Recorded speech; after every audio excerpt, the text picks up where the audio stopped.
Hi, my name is Ashish and I have been training for exams like SAT, GRE, GMAT, CAT, JEE for almost 10 years.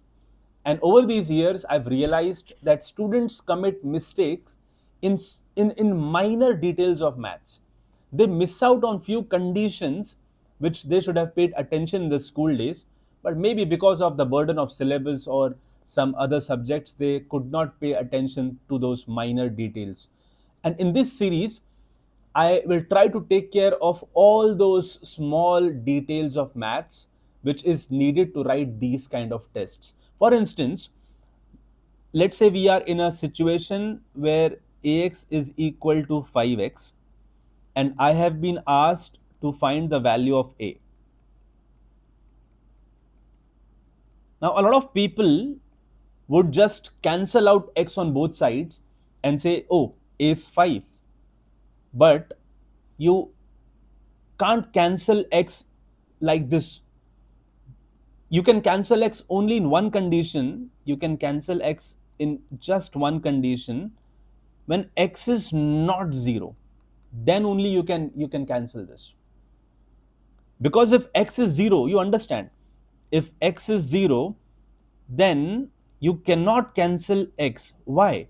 Because the moment you're cancelling x, you're saying that a is equal to 5, right? But if x is 0, the LHS becomes 0, the RHS becomes 0, and anyways, the left hand side is equal to right hand side.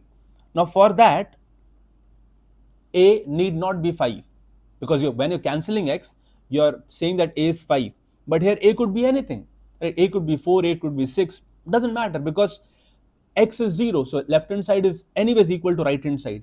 Right? So you can cancel x only in one condition. It should not be 0 because if it is 0, then you can't cancel it. So basically, you have two situations here, right?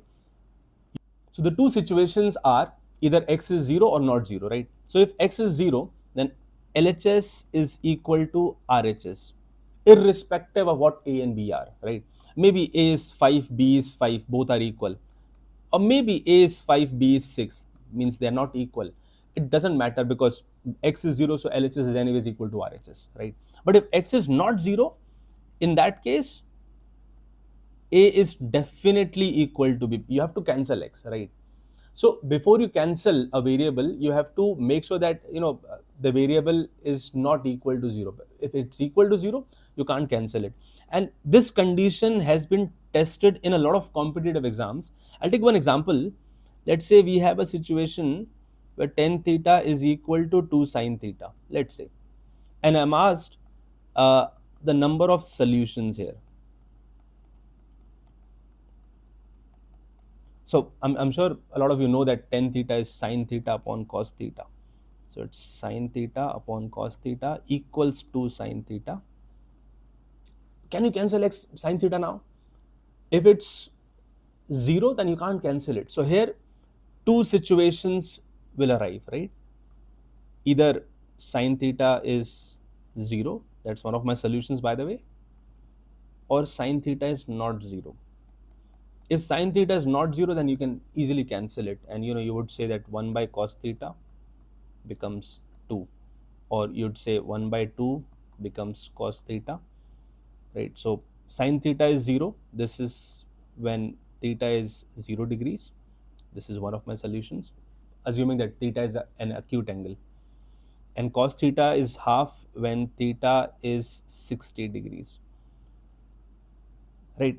If you cancel sine theta on both sides, you would have accounted for just one solution, right? But you can't cancel it. You have to understand it could be 0 as well, right? And hence you're getting two solutions, assuming theta is an acute angle, right? So these are the little things which help you to write the test. One more instance, I'm remembering. If I ask anyone how many solutions does this have, 2x equals 6x, a lot of people might say, oh, there's no solution, but there's one solution. It is true when x is 0, right?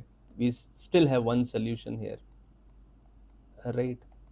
So don't just blindly cancel and say, oh, 2 cannot be equal to 6, right? So this is what we do at Next Learning Home, right? We because I have been training SAT, JEE, GRE, GMAT, CAT for so many years. I know each and every detail which is needed for these tests, right? And this is exactly what we want to deliver to the students who are right now in in their in their high school, so that they do not face these difficulties when they appear for these tests. I hope you've enjoyed the session. Thank you so much. Done. Bye.